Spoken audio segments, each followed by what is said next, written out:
Welcome, my dear students. Today we'll resume our discussion of Chapter 3, the second of the three spirits, Part 2. The objectives of this lesson are to recall past events by stating previous events related to certain objects, skim and scan for specific information to relate the suitable events to the questions given, to realize the role of the second spirit in changing Scrooge's character, explain the significance of the two figures, crime and need. Recognize different themes and values presented in this part. In Chapter 3, Part 1, we've learned that the second spirit, the spirit of Christmas present, visited Scrooge to help him in developing his character. We've also learned the role of the torch, which the spirit held that made poor people kinder, to stop fighting or arguing in order to enjoy Christmas. Moreover, the torch also gives a special taste to people's dinner during Christmas. Because the second spirit is concerned with the happiness of poor people, it showed him the shadow of the Cratchit's family and how they celebrated Christmas. We knew how they were happy during Christmas, although they were poor. They were grateful for the little things they had. Also, we learned for the first time Scrooge was very concerned about Tiny Tim and wanted to know whether he was going to live. Sadly, the spirit informed him that Tiny Tim would die before next Christmas because of poverty and lack of medical care or any medical treatment.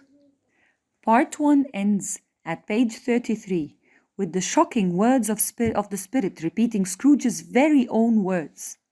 What does that matter? There are too many people in the world, so it's a good thing if some of them die. At this moment, Scrooge regretted his selfishness and cruelty towards others. This strange behavior, by caring about other people, marks a change in his character. Part 2 begins with the same shadow, on page 33, but here we know more about Bob and his wife's characters. The quotation when Bob said, "Let's drink to Mr. Scrooge, whose money has paid for this meal." This shows a side of Bob's character. How Bob was grateful although Scrooge was unkind to him and didn't pay him enough.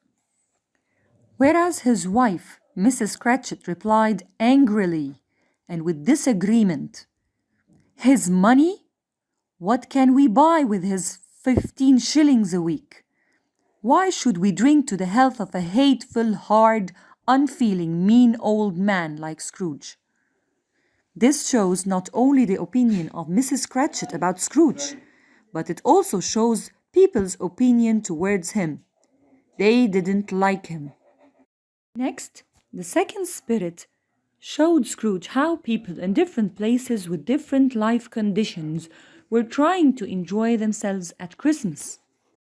The spirit showed him how an old man and a woman living in a stone house were enjoying their time at Christmas by singing Christmas carols with their children and grandchildren, all as a family. Then the spirit took Scrooge and flew far over the land and over the sea, taking him to a lighthouse built on a lonely rock, several miles away from land, where two men lived far away from their families in a cold and unfriendly place, but still they shook hands together, wished each other a Merry Christmas, and sang a carol together to celebrate. On page 35, to Scrooge's great surprise, the second spirit shows him the shadow of his nephew Fred and his very pretty wife welcoming their friends at Christmas, at their house playing games and laughing. On page 36, Scrooge hears his nephew repeating his own bad words about Christmas.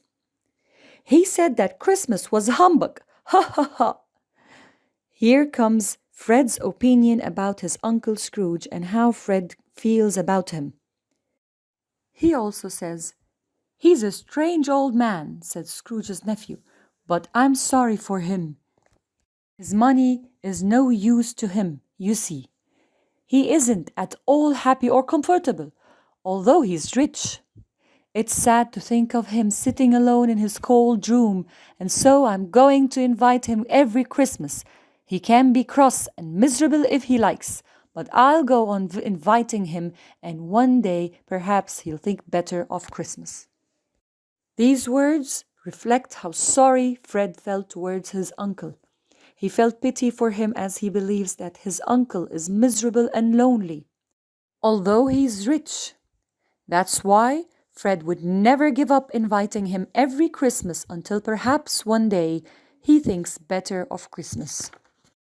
Of course, Scrooge heard Fred's opinion about him, and then recognized them singing a song that his little sister, who is Fred's mother, used to sing. He remembered sadly what the Spirit showed him earlier about his sister and how kind she was to him. For the first time, Scrooge felt excited while watching them playing guessing games and wanted to stay a little longer. However, before leaving, the second spirit shows Scrooge the last shocking shadow. We read about it at the bottom of pages 37 and 38. These two figures, crime and need, stand for, are symbols of the two main problems of mankind. Need leads to crime. Rich people should help poor people, or this would lead to hatred which ends up with crime.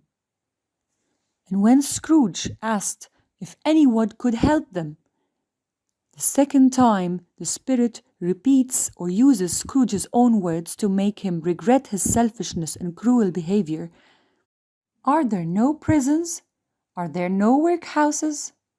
These were the shocking words that Scrooge used before about poor people, and now he regrets it.